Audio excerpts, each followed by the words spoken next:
Welcome to Breaking Bulletin. Before we dive into today's topic, don't forget to like, share, and subscribe to our channel for the latest updates and important developments from around the world.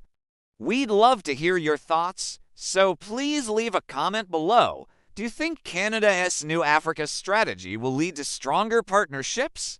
What improvements would you suggest for it? Let us know in the comments. Canada's Africa strategy represents a monumental shift in the way Canada engages with the African continent. For the first time in history, Canada has unveiled a comprehensive plan for its relationship with Africa, marking a pivotal moment in diplomacy. Launched on March 6, 2025, by Liberal MP Rob Oliphant, the Parliamentary Secretary to the Foreign Affairs Minister, this strategy reflects Canada's growing recognition of Africa's importance on the global stage. Canada has long maintained ties with African nations, but this new framework aims to forge deeper, more strategic relationships, positioning Canada as a committed partner in Africa's development and a supporter of African nations in global forums. One of the most notable aspects of the new strategy is Canada's recognition of Africa's growing influence, both politically and economically. As Africa's population continues to rise, and with its fast-growing markets and rich natural resources, the continent's role in global affairs is increasingly important.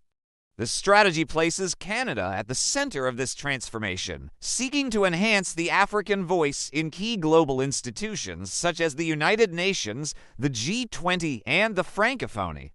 This focus aligns Canada with countries that are working to empower African states to lead on the global stage. Another strength is the strategy's inclusivity. The development process of the plan involved over 600 stakeholders, ensuring that a wide range of perspectives were incorporated.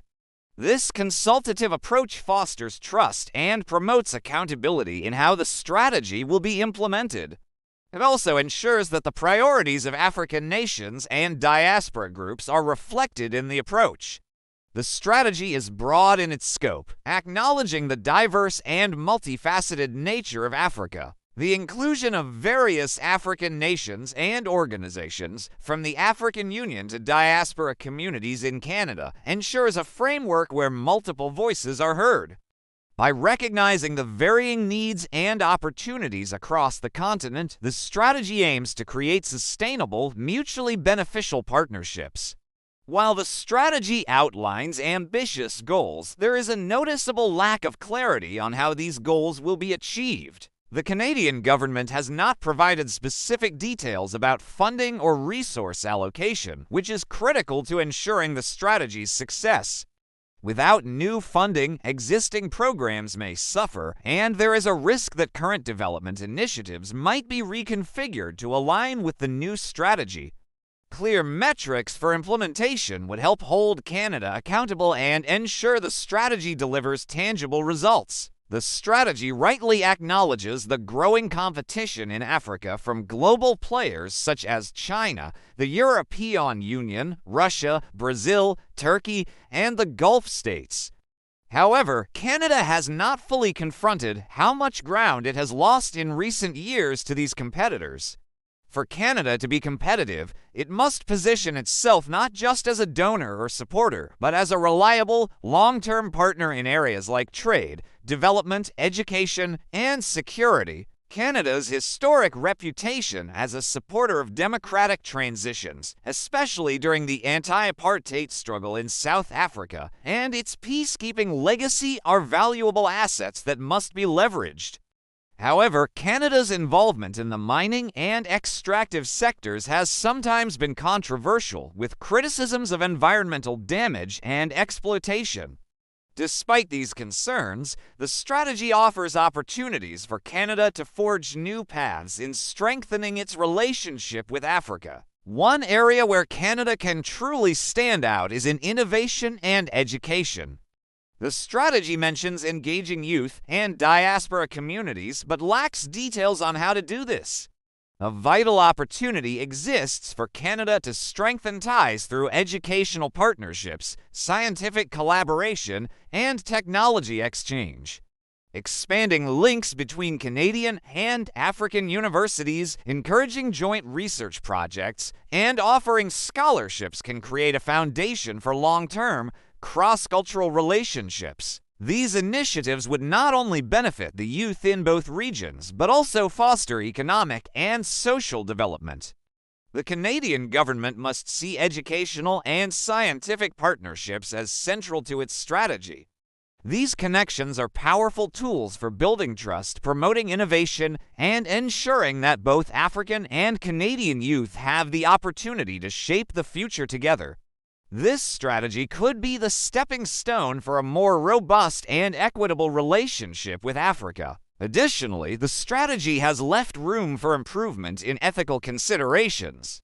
One significant issue that has not been adequately addressed is Canada's mining industry and its impact on local communities in Africa.